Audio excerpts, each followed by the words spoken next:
Hello everyone, hi, this is Terence. Welcome to another episode of Project Analysis. Today we have a special friend and her name is... Adeline, hello. Hi. Okay, so today what we'll be touching on, we'll be going through the Lentor Gardens Residences. Okay, so I believe this is no new... everybody's very familiar with this location already. So what we'll be going through is really deep dive into some of the bigger challenges. Probably also revolving around some questions that or problems that you may actually have brought up to us. Okay, so for today, the content basically simple, like always, project info. We'll just be sharing the simple stuff, what you need to know. And very importantly, the highlight of our video as always, the challenges, some of the key questions. And last but not least, always the floor plan analysis. Okay, so a disclaimer, these are all the research that we have done for some of our inner circle, our friends, our viewers. So before doing any purchases, please do your own due diligence. If need to, you can consult your own agents, or if not, you can always come to us. Okay, so we will be going through the project brief information. Lentor Garden Residences, the 7 plots of Lentor. So Terence, what do you think of this project? Lentor is an up-and-coming area. Right, it's new, but it's definitely not very, very new. A lot of people has heard about this. I think many people have visited the show flats. So without further ado, I think we just go straight into the information. Okay, so here's the fact sheet. Basically, you can see this everywhere. So what we're touching on is basically there's only 499 units. It's a development by Kingsport. Kingsport is probably a new entrant into this Lentor area, but they are definitely not new in the Singapore real estate or developers context. Okay, so the TOP basically will be in 2030, and this is very important information because this directly links to answers some of the key questions that we may have, right? Okay, so we'll be going through the units made. So as you can see, there's quite a few numbers of the 2-beders, and then it's actually from 2-beders all the way to 4-beders. Clients actually are looking at the bigger unit types, 5 bedrooms. And so far, for the longest time, I think a lot of developers have actually mapped out single loading ones, typical units. So, but today, what we'll be getting is like landed living kind of 5 bedrooms. Probably be touching a lot on this because it's a very own stay element for these these strata terraces. So then, quickly, so diagrammatic. Total, there's four stacks. So 3 blocks are with 16 floors. Okay, and then the last one, which is actually 1 block with only 8 floors. The lower rise one. Right. Yes. And then, of course, we have the 3 strata terraces just stuck in this little corner over here. And location-wise, Lentor Garden will be this. And then, as you can see, starting from Lentor Modern all the way to... Lentor Mansion, Lentor Mansion and Lentor Central. So there's total of 7.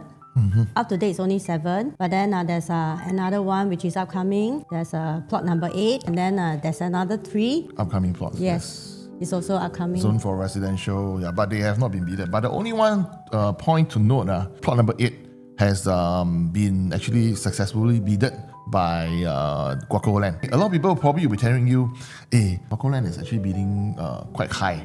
No, the land bid actually is about 30 over, almost 40% higher than Lentor Central, which is basically what we call LG7. We may be using this term a lot in this video, right? So, but still, we really, knowing us, we are always the very careful. We don't only tell you this one can buy, that one cannot buy. We really want to go in deeper to understand what does this mean.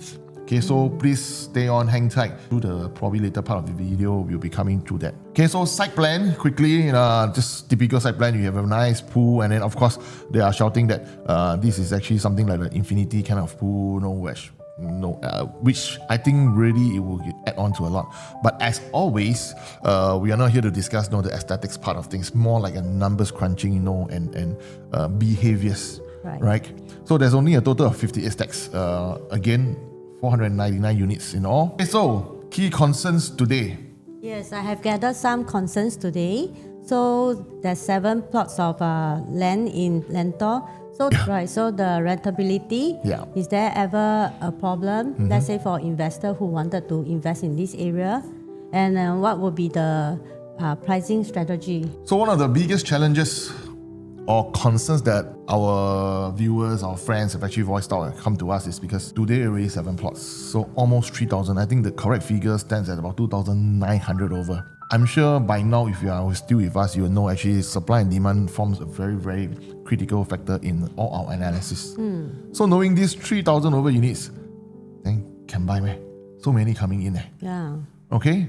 So what are all the 7? Just to give you a quick recap, I think Adeline will share with us, right? Well, from the first, actually quickly just up to the last. Right. So the first one is actually the Lentor Modern, which is already fully sold.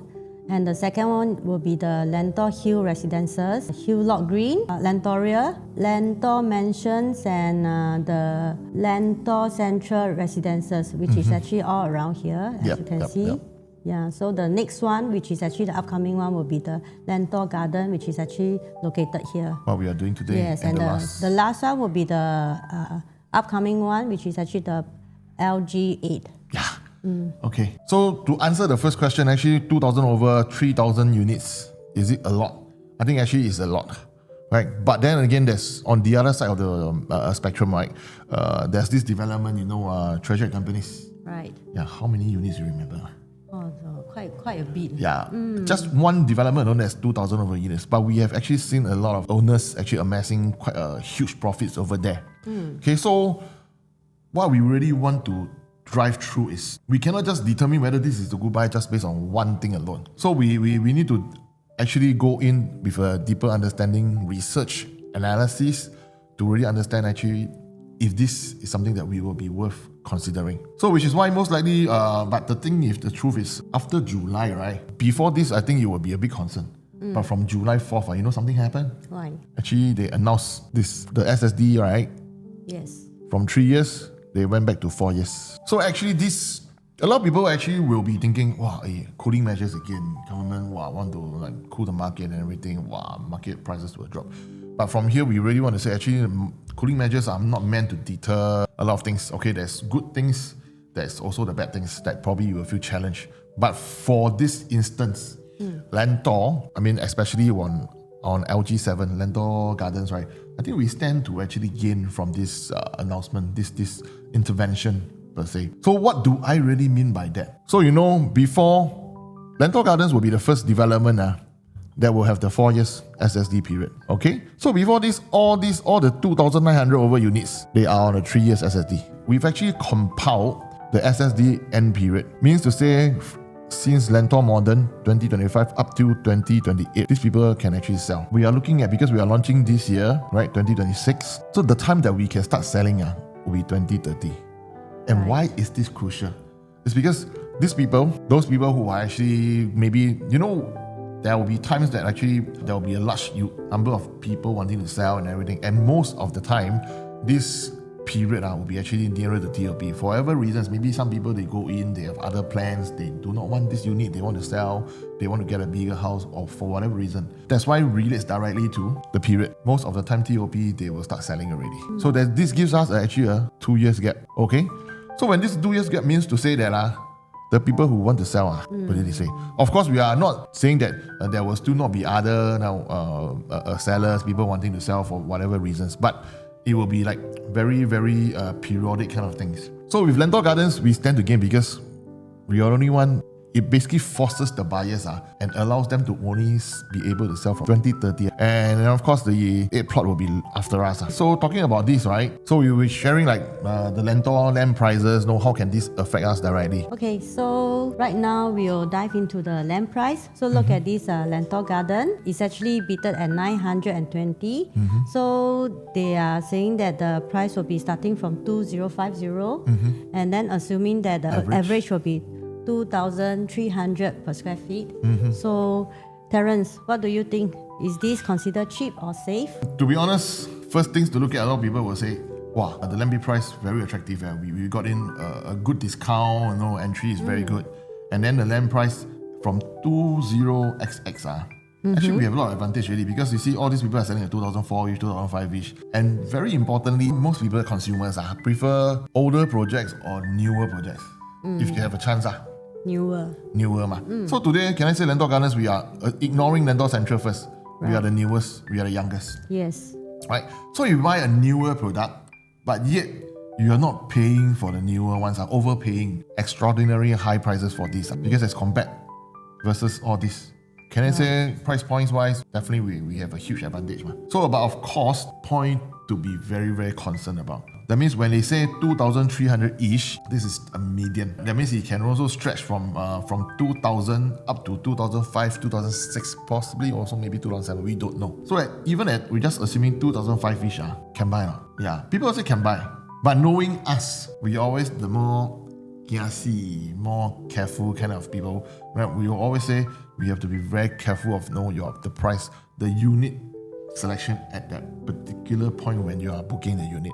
Is very, very important. So on top of that, like we have mentioned, right, Lentor Central, basically the land bid is already, put it this way, the cost price is already 1,200-ish already. It's considered the highest among these 8 plots. Yeah. Will they be selling, even you see amongst here that this is 1130, right? They are already selling at 1,009 plus to 2,006 plus to almost 2,007 already. Right? So can I say we will easily be selling at 2,006-ish plus minus. So with this, the higher you go, you have to be more careful. That's what we are trying to bring across. Right. On top of that, in terms of, that's why for those people looking into this area, hope this answers your question. Number one, oversupply, can or not? Is this really oversupply? I think in a nutshell, the SSD basically changed the whole gameplay here. Right, it depends on what unit you are looking at, which we'll be covering later. And what we feel has a stronger disadvantage will be actually Lentor mentioned. Why do we say that? It's because see, this guy is one of the first few harmonized projects. If you are still unsure of what is harmonized, you can watch our previous videos or you can DM us. But most importantly, with this project coming in, right, harmonized project, they have 2 other developments, newer ones, also harmonized, and at almost the same, if not cheaper prices. If Kingsford decided to actually just go in, because all these, most of them are monopolized by one developer. Right. Yeah, so if Kingsford, they really want to take the market share, then they may do something. Yeah, but that's why they mentioned 2,000, which I think personally is quite fair. So this is what we have for the pricing. First, to sum up, you have youngest plot, attractive pricing, and then we have the next one that's coming in, definitely will be priced higher. So if you can get a good unit here at a lower price, or lower tail end of the price, I think it's something that you can seriously consider. Okay, so the next thing, right, always want to mention is actually developer pricing strategies. Because a lot of people actually are focusing on the developers pricing now. Like, what is the strategy? What can they do and everything? How do we actually go in? Personally, I will feel Kingsford a strategy actually another class one. Okay, so what do I mean by that? So you see, we take another development recently launched, also by the same developer, Kingsport. See on the left, so we have the 13th floor, 12th floor, 11th floor. Notice any difference? Yeah. So the key thing is the timing. So usually in all developments, right, people say that you buy earlier, you have a good head start, correct? Right. Yeah. Level 13, 1.8. Level 12, by right, should be cheaper. But then, they are bought at almost 50k higher. So this is the effect, right? So that's why a lot of people want to buy new launch. But for this development, we also look at same 11, 12, 13. This time around, the same thing, both level 12 level 12 bought later also same, okay? 11 November, the rest are all about that. Do you think they buy cheaper or buy more expensive? They actually bought cheaper. But of course not about 50k, right? Then probably you'll be thinking, how? Don't buy me. Or then what do I do? Okay, this one, to be honest and very truthful, we need to be there. You need to really know what deal is on hand. Then that's, on the day itself, you need to do a lot of homework, a lot of research to be able to actually go in and pick up the best deal. Okay, but all in all, having said that, right, we're not saying that you cannot buy. Let's say if the price points, everything is good, you find a unit, the layout, but that you think you need to be there, and you have this strong concern about, then which unit should I buy? And even if you buy a little mistake, I think what we want to show you is this. You see, buy a level 10, right? On 10 November, which is the day of launch, buy a 3.11 million. Okay? Then you bought later, slightly a few months, lower floor. By right should be cheaper, but in the end, they bought at 3.175. And then about 1 year later, almost, recently, level 9, still lower floor. Okay, because we are on level 10, they bought at 3.2. Almost 100 over 1,000 more than this. So if you follow our videos before, you know, right? This is the 3-phase. So this is the phase 1, phase 2, and then now the 3-phase. A developer, if I'm not wrong, still will increase price by this. Okay, but having said this, if you really know how to look, you'll be able to actually see that on the level 18, the price difference, is it a lot? Yeah, very little only. Okay, so these are the things that we really want you to understand. Actually, if you really do a lot of research, you are able to pick up all this. Okay, so next, I have people asking me, this project, can it be buy for investment? So what will be the rental yield be? So we have to be very careful, as this question is not whether LG7 gives us a good rental. It all depends on whether you're buying for the rental yield or you're buying for the profitability. In today's market, with all the government policies in place, right, we have to be very careful because these two strategies are fundamentally very different. And the locations, or rather the behavior of the different projects give us very, very different outcomes. Right. So, for example, what we can say is that the Lentor area basically is not a rental yield kind of strategy focus for us. Developments like OMG, Hudson Place, these are the high rental yield projects. So traditionally, you don't really will be seeing a lot of high profits over there because the rental yield is already built in there. So maybe we just give you some examples on our research. Okay. So you see, when we talk about rentability versus the rental yield, we give you same thing. Let's say always we have clients coming to us. Hey Terence, hey Adeline, I have this budget maybe about 1.4, 1.5 plus minus. Which one should I buy? Which area should I consider? And things like that. Yes. Correct or not? So you see over here, we have Affinity at Serangoon. Okay, it's a 3 bedrooms and versus Uptown at Farrer. This is actually in so we see about 1.4, 1.5 is almost the same price. Timing, both are in the same year, a few months apart.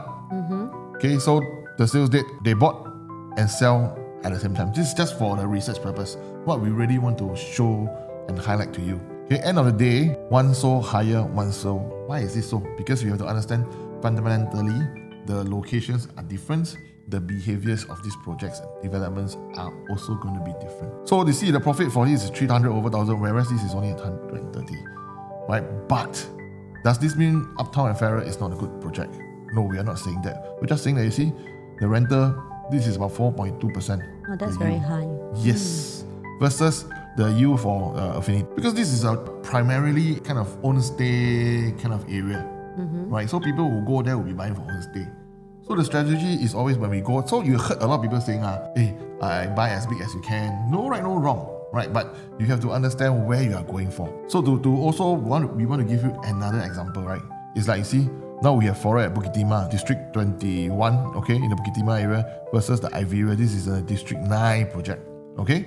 So same, almost 1 month apart, slightly different price, but still within comfortable range. Let's say if you have a 2.2 million, this is where you usually will end up headache over. I want to buy this area, or can buy that area, right?